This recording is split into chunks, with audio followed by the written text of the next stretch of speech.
안녕하세요. LG전자의 B2B 본부에서 인사를 담당하고 있는 이동훈입니다. 제목은 역량 기반 육성 관점의 전략적 트랜스포메이션인데요. 채용은 사실은 누구나 많이 알고 있고 많이 입을 대는 종목이기도 합니다. 또 그런데 의외로 잘 들여다보면 잘 모르시는 분들도 많아요.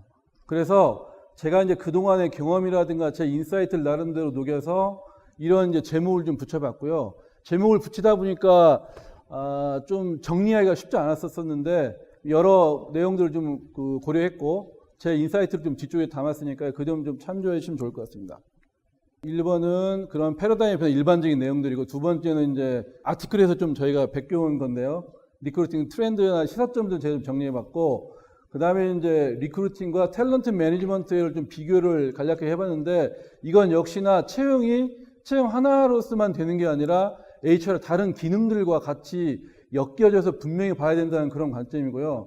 그런 측면에서 어떤 트랜스포메이션의 그 어떤 모습들을 제가 좀 정리를 해봤고 그다음에 마지막으로 제가 항상 이런 자리에 오면 강조하는 게 채용 담당자의 역할이나 역량의 변화 이런 부분이 중요하다고 생각하기 때문에 그런 부분을 좀 제가 정리를 좀 해봤습니다. 80년대 나온 이론인데요. 회사가 조직이 어떤 전략적으로 서스테이너블한 경쟁력을 가지려면 이러한 리소스 베이스드 이런 것들이 필요하다는 건데요.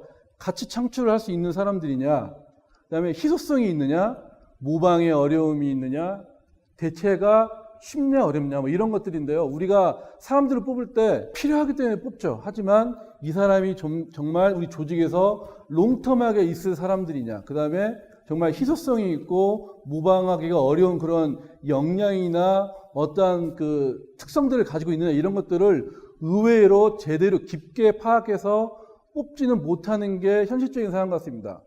저희 회사에 저 같은 경우도 실리콘밸리에 그런 그 리크루팅 그런 오피스들이 나가서 그런 쪽에 인력들을 뽑고 있는데요. 거기 정말 전쟁터죠.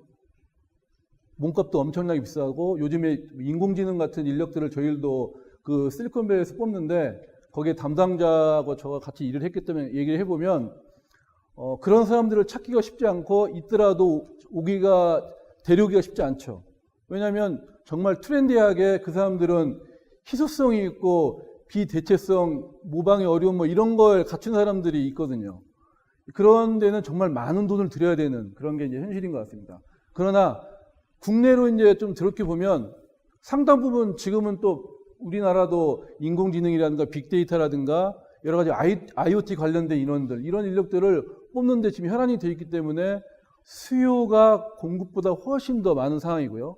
학교에도 음성이라든가 영상지능, 생체지능 이런 쪽에 있는 학생들 석박사, 학사 포함해서 석박사의 경우는 없어서 선학보를 못하는 그런 상황인 게 분명합니다. 두 번째는 프로덕티비티 커브라는 건데요. 이건 이제 일본 그 문부성에서 한 10년 전에 나온 그런 데이터를 제가 약간 좀 모디파이 했는데요. 일종의 생산성 곡선이 있는데 어떤 중간쯤 되면 꺾여져요. 그 꺾여지는 점이 어느 정도 나일 것 같습니까? 제가 물음표를 써놨는데요. 지금은 30대 중반 정도 된다고 합니다. 그렇다면 본인이 여기서 30대 중반이 넘는다면 이미 생산성은 꺾였어요. 나는 내가 생각하고 있는 케이퍼빌리티가 이미 꺾였을 가능성이 무지하게 높답니다. 그런데 어떤 사람이 조직의 어떤 포지션을 갖고 있다면 조직의 생산성을 높이기도 해야 돼요. 개개인으로 봐서는 개개인의 생산성을 높이거나 유지하거나 슬라이틀리 낮추거나 이런 쪽으로 가게 될 거예요. 생애 곡선 측면에서 보게 되면 과연 우리 조직에 있는 그 소위 말하는 구성원들은 어떠한 곡선에 있느냐, 또 HR하는 우리들은 나는 스스로 어떤 곡선에 있느냐를 좀 볼 필요가 있을 것 같습니다. 생애 증가형이 있고 장기 능력 유지형이 있고 현상 정년형이 있고 조기 능력 감소형이 있습니다. 포지션에 있는다고 해서 유지되는 건 아니에요. 여러 가지 중요한 부분들이 들어가 있는데 이게 이제 유지되거나 높아지려면 그 사람이 가지고 있는 근본적인 정체성이라든가 뒤에 나오겠지만 스피리추얼리티 이런 부분들이 어떠냐가 이러한 거에 상당 부분 영향을 끼친다고 합니다. 두 번째로는 의도적인 어떤 습관과 변화의 모습들을 지속적으로 내가 가지고 가느냐에 따라서 이게 달라질 것 같기도 하고요. 그 다음에 실무적으로 봐서는 내가 라이트한 잡을 가지고 있느냐. 그 다음에 꾸준한 훈련과 학습들을 하고 있느냐. 이런 거에 따라서 달라질 수 있다고 합니다. 그렇다면 이제 여기서 이제 채용 자체가 중요한 것도 있지만 채용 이외에 여러 가지 조직에서의 그런 탤런트 매니지먼트라든가 뭐 스태핑이라든가 여러 가지 그런 HR 기능적인 것들이 많이 이제 관여된다고 아마 이해가 될 수 있을 것 같습니다. 세 번째는 이제 프린시펄 에이전시 프로블럼인데요. 이거는 뭐 많이 나와 있던 이론이에요. 이게 또 오래전에 나온 내용인데 뭔가 인풋 대비 아웃풋이 다른 거예요. 그걸 들여다보니까 경제학자들이 프린시펄 에이전시 프로블럼이 있더라 라는 거죠. 우리는 사람을 뽑는데 그 사람을 다 알고 뽑고 싶어 해요. 하지만 지원하는 사람도 자기의 정보를 다 안 알려주죠. 그 다음에 들어오더라도 그 사람이 조직에서 생각하는 생각이 달라요. 나는 여기서 한 2, 3년만 일하고 나갈 거야. 또는 좋은 포지션과 좋은 처우를 받고 몇 년 있다가 나의 커리어를 바꿔야지. 하지만 회사에 있는 프린시플은 이 사람을 내 대리인으로서 충분히 활용하고 싶어. 내 대신 역량과 성과를 내주길 원해. 뭐 이런 거에 대한 그런 모럴 해저드라든가 다른 그런 이해상충들이 이제 들어가 있기 때문에 거기서 이제 코스트가 발생된다는 거예요. 그렇기 때문에 채용이 어렵고 정말 제대로 사람을 뽑지 않으면 그 썬크 코스트가 엄청나게 크다는 것을 이제 뜻한다는 거죠. 그런 면에서 봤을 때 코스트를 근본적으로 줄이는 방법을 우리가 이제 보다 근본적으로는 찾아야 된다는 겁니다. 그러면 이제 뒤에 나오겠지만 채용의 전략적인 어프로치를 다르게 하지 않으면 그런 코스트가 줄지 않는다라는 게 이제 저의 생각이고 많은 학자들이 이제 그런 보는 그런 의견들입니다. 국내에 계시는 많은 회사들이 과거보다는 많이 수준들이 높아졌지만 여전히 조직에 계시는 조직 책임자 또는 CEO 이런 분들이 그런 거에 대한 마인드가 아직은 좀 많이 좀 모자란다고 생각을 해요. 두 번째 이제 글로벌 리크루팅 트렌드인데요. 이건 많이 이제 나와 있는 내용들이기 때문에 제대로 된 사람을 뽑아라. 늘어나는 그 인플로이 리퍼럴, 그다음에 앞으로는 리텐션과 내부 이동이 더 중요하다. 그러니까 이제 조직을 사람을 뽑아가지고 그냥 활용하는 것도 있지만 어떻게 이 사람들 내부적으로 적재적소에 배치하고 그다음에 나가지 않도록 리텐션하는 게 중요하다는 뜻이죠. 브랜드가 채용 경쟁력이다. 뭐 이런 뜻을 하는 거고요. 두 번째는 이제 금년에 주요 4가지 그 트렌드가 이제 그런 링크드인이나 이런 여러 가지 아티클에서 나온 내용들을 이제 보면 4가지입니다. 첫 번째 다이버시티죠. 그러니까 해외나 이런 쪽은 다이버시티가 사실 가장 중요한 이슈이긴 해요. 우리나라도 이제 여성이라든가 그런 글로벌 인력들을 채용하고 이제 내부에서 운영하는 이런 것들에 대한 다이버시티가 많이 대두되고 있지만 여전히 아직은 좀 그 부분이 좀 의식이 좀 낮은 건 사실이고요. 두 번째, 세 번째, 네 번째가 이제 주로 해당될 것 같습니다. New Interviewing Tools. 세 번째는 데이터. 네 번째는 Artificial Intelligence입니다. 저는 개인적으로 이제 두 번째, 세 번째가 이제 더 현실적으로는 더 중요하고 우리가 좀 더 포커스해야 될 분야라고 생각을 하고 있습니다. 뒤에서 좀 더 설명을 드리죠. 기존에 이제 그 트래디셔널 인터뷰 툴이 뭐가 문제이냐라는 건데요. 그 사람들의 소프트웨어 스킬을 알기가 어렵다예요.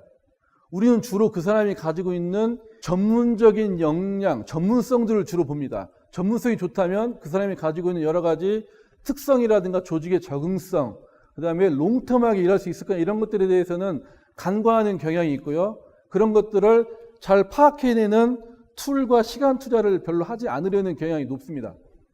물론 다 그런 건 아니고 기업별로 차이가 있죠. 그런 것들이 프레임이 잘 돼 있고 프로세스가 잘 돼 있는 조직은 나름대로 잘하는 것 같습니다. 캔디데이트의 위크니스를 언더스탠딩 하는 것이 잘 못한다는 거고, 세 번째는 인터뷰 어떤 바이어스. 그러니까 표준화된 채용 평가의 기준이 없는 거고, 균질화된 평가를 하는 사람들이 없는 거죠. 각자 다르기 때문에 그런 것들로 인한 바이어스가 많이 있다는 걸 얘기하는 겁니다. 그 다음에 너무나 많은 프로세스가 걸리는 거죠. 저희가 통상 공고를 올려서 사람들이 들어올 때까지 보통 한 90일 정도, 빠르면 60일 정도 걸리죠.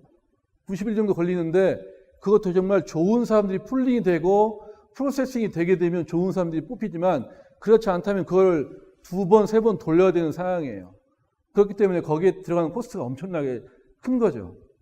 네 번째는 이제 아주 실무적인 베스트 퀘스천을 잘 모른다는 거죠. 이것도 이제 일종의 채용의 어떤 인터뷰의 기법에 들어가는 겁니다. 그래서 이제 거기서는 그런 온라인으로 소프트웨어 스킬 어세스먼트를 해야 되는데 주로 어떤 걸 봐야 되냐? 팀워크, 크리에이티비티, 애질러티 이런 것들을 좀 볼 필요가 있겠다 이런 언급을 했었던 거고요. 직접 장기적인 인턴십 또는 뭔가 프로베이션 기간을 통해서 일을 하면 좋겠지만 그런 게 안 되니까 뭔가 짧은 어떤 잡 오디션 같은 걸 적용해서 하는 게 필요하겠다.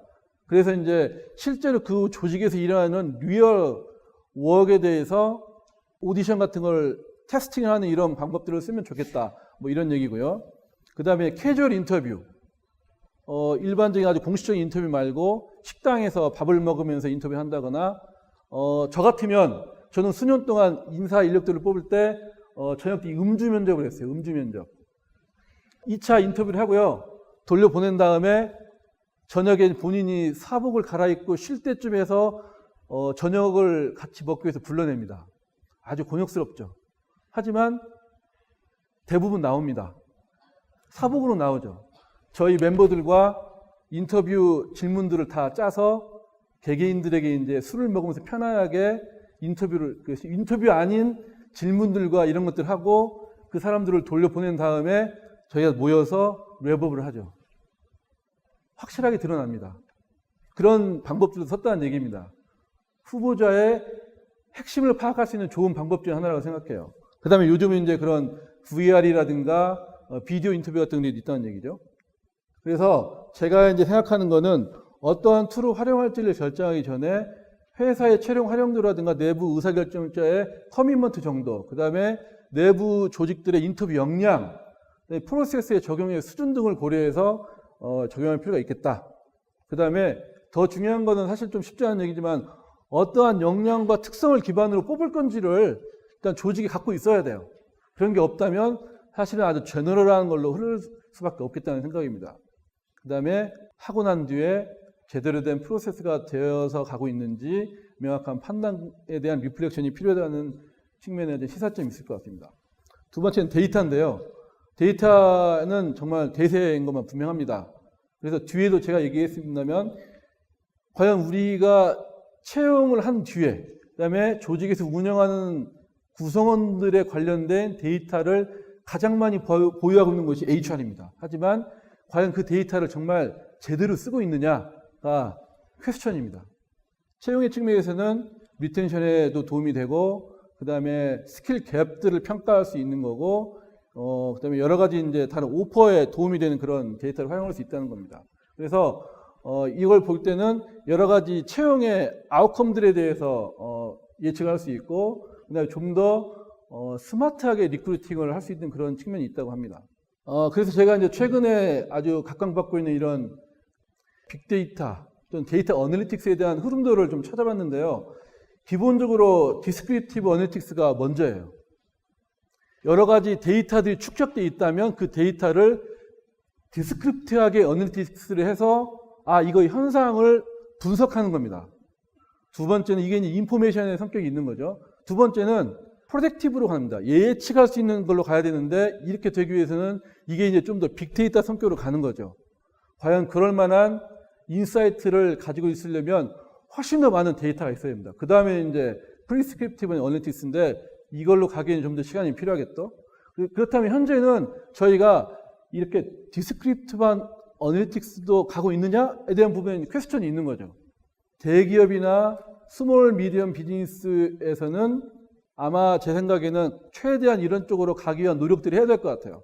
그렇게 되려면 채용에 대한 데이터부터 제대로 프로세스별로 데이터들을 축적을 해서 시스테매틱화하고 그 다음에 들어온 인력들이 과연 성과를 얼마나 내느냐 그 사람들의 역량들이 어떻게 되냐 이런 것들에 대한 데이터들을 제대로 축적하는 이런 쪽으로 가지 않으면 절대로 데이터 기반의 뭔가 HR 할 수가 없을 것 같습니다. 여러분도 다 아시다시피 데이빗 얼리치가 쓴 HR 챔피언에 나온 첫 번째 전략적 파트너의 핵심은 데이터 베이스드 디시전 메이킹입니다.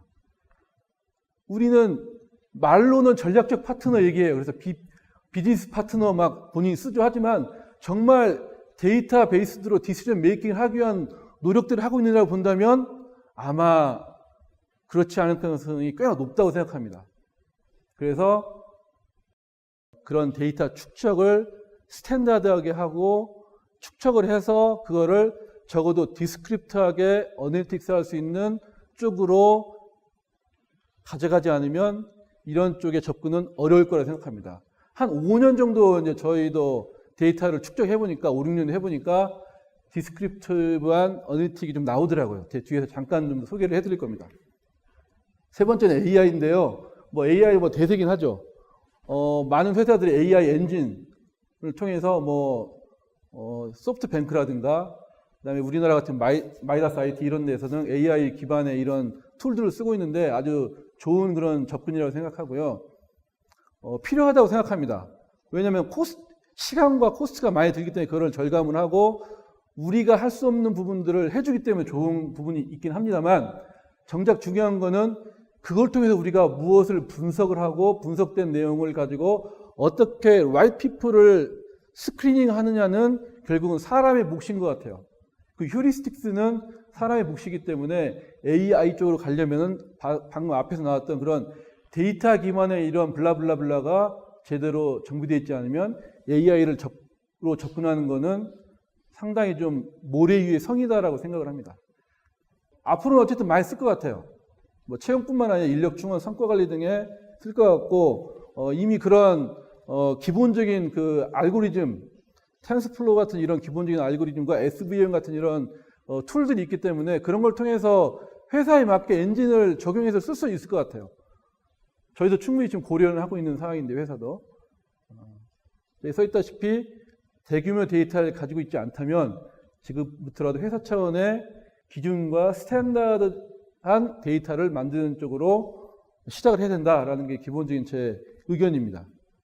뒤에 이제 포인트로 보자면 여러 가지 이제 그런 그 중견기업 같은 데서는 충분한 양과 질적 데이터를 확보에 어려움이 있기 때문에 뒤에도 언급하겠지만 역 프로세스를 가져가는 게 필요해요. 그러니까 조직에 있는 여러 가지 성과가 나는 우수한 사람들에 대한 인터뷰와 내부 조직 책임자들의 어떤 인사이트를 통해서 그 사람들이 가지고 있는 역량들을 반영을 해서 앞단의 채용에 반영을 하고 이런 걸 다시 이제 루프를 돌리는 이러한 것들을 취하게 된다면 완전한 데이터 기반은 아니지만 그렇게 할 수 있는 기반은 충분히 될 수 있다고 생각합니다.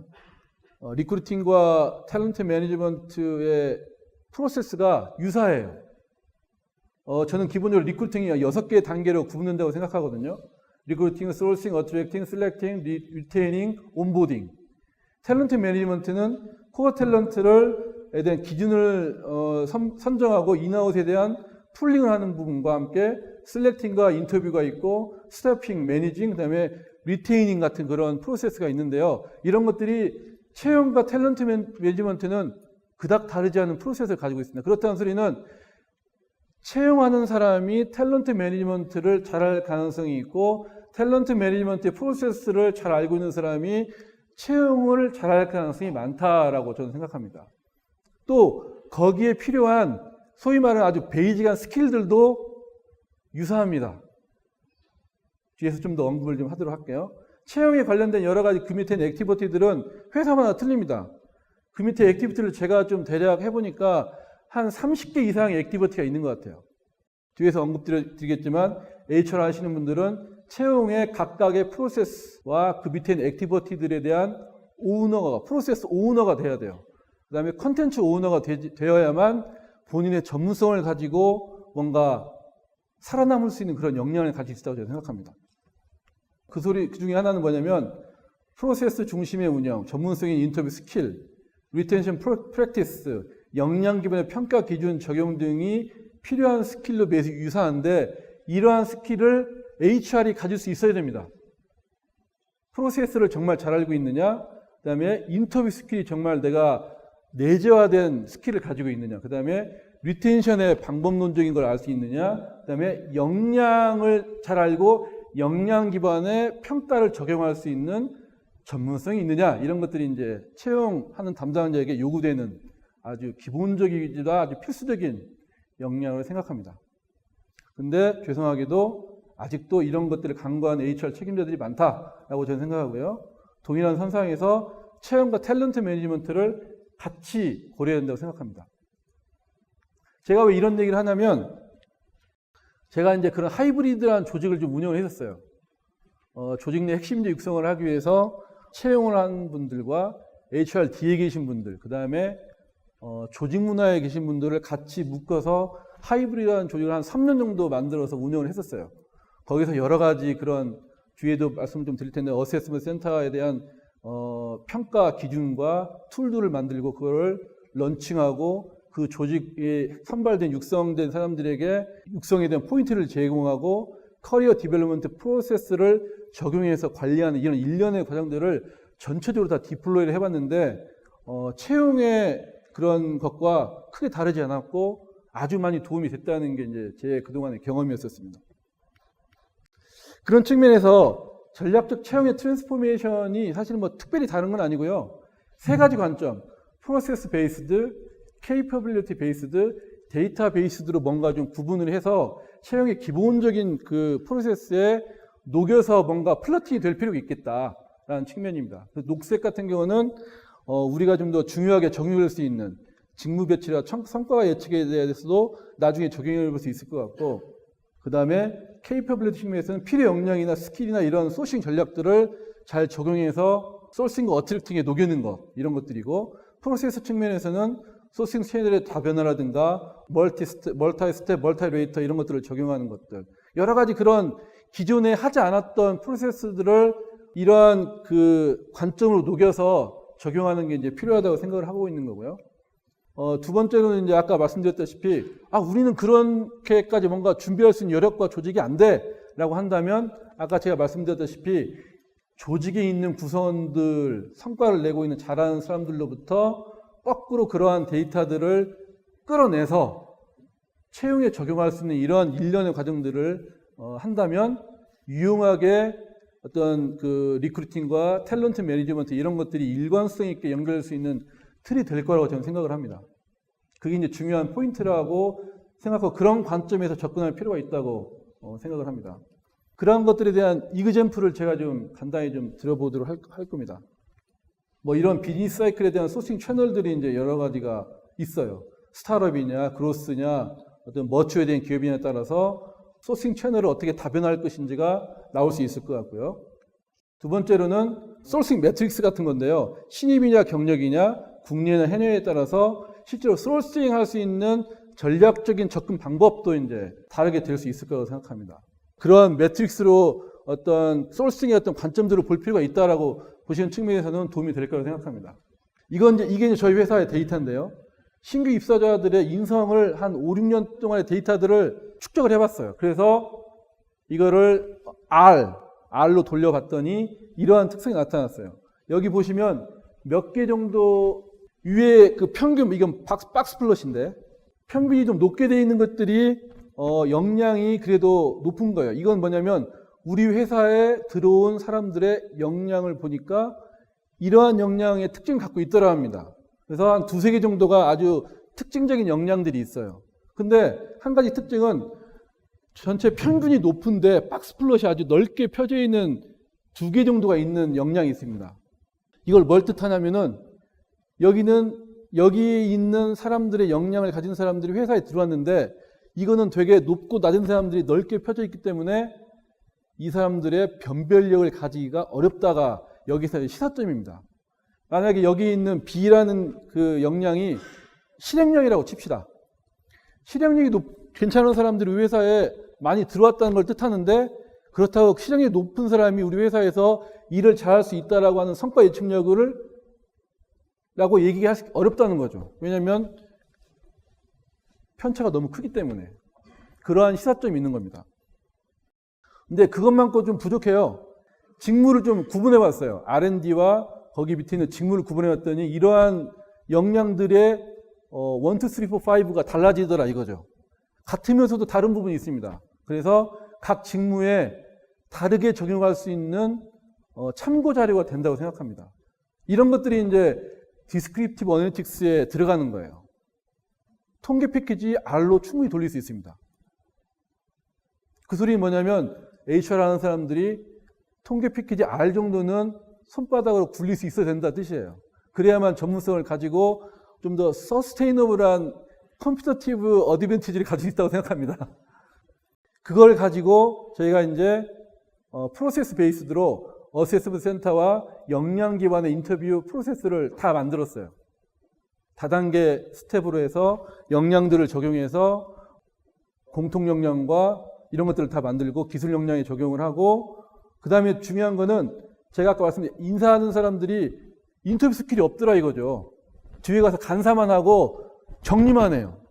그래서 안 되겠다 싶어서 다 재교육시키고 직접 HR 하는 멤버들이 그 사람이 채용을 하든 채용을 하지 않든 간에 인터뷰를 다 들어가도록 제가 이제 바꿨습니다. 그래서 뒤에 보시면 BEI 기반의 심층 면접을 HR이 직접 합니다. 따로 세션을 가지고. 3달 동안 구성원들이 반발을 엄청 했어요. 제 일도 아닌데 왜 해야 됩니까? 인터뷰 스킬을 하나도 모르면서. 그래서 BEI 교육을 시키고 직접 인터뷰 스킬을 2대1로 들어가서 나중에 한두 번 한 다음에 개인이 들어가게 했거든요. 나중에 원턴 한 1년 정도 돌려보니까 정말 좋은 걸 얻었다고 하면, 인사이트를 얻었다고 하면서 본인이 이제는 자처해서 인터뷰에 들어갑니다. 이게 그 소리는 뭐냐면 자기에게 어떤 프로핏이 있거나 어드밴티지가 생기면 스스로 하게끔 되는 것 같아요. 그런 것들을 이제 적용해서 운영하고 있다고 볼 수 있습니다. 국내에도 경력자들 채용에 평가센터를 도입하는 회사들이 좀 더 많이 늘어나고 있는 것 같습니다. 제가 아시는 분들도 거기에서 지금 이제 직접 일을 하고 계신 분도 있고, 같이 뭐 협의를 좀 하고 있긴 한데, 어쨌든 회사 자체적으로 평가센터를 내재화할 수도 있고, 그렇지 못한 회사 같은 경우에는 전문 회사들을 좀 써가지고 그런 그 평가센터들의 툴들을 셀렉티브하게 적용을 하는 것도 방법일 것 같아요. 그런 것들이 보다 그 사람들의 역량을 깊이 있고 자세하게 판단할 수 있는 근거가 된다고 생각합니다. 그런 측면에서 제가 역량 메커니즘과에 대한 활용을 좀 언급하는 건데요. 뭐 많이들 아실 거예요. 여기 이제 여러 이제 선배님들도 오시고 후배님도 계시는데, 역량이라는 거는 기본적으로 나와 있지만 최근 3에서 5년간의 내재화되어 있거나 습관화된 역량인 경우에는 향후 3에서 5년간 쓸 수 있다는 게 기본적인 역량 활용의 메커니즘이에요. 그래서 저희가 경력자들을 5년, 10년 또는 그 분야에서 3년, 5년 이런 것들을 보려고 하는 거는 그런 측면 때문입니다. 그래서 그런데 그런 것들은 주로 이제 사회적으로 형성되어 있어요. 내가 의도적으로 공부를 하거나 노력을 통해서 형성된 것이기 때문에 몇 년을 쓸 수 있지만 그게 정말 자기의 홀 라이프 측면에서 가지는 못할 것 같아요. 그게 이제 단점인 거죠. 그래서 핵심은 천성적으로 형성된 저런 아이덴티티라든가 그런 본성에 대한 부분을 어떻게 찾아낼 수 있느냐가 이제 앞으로는 좀 더 핵심일 것 같아요.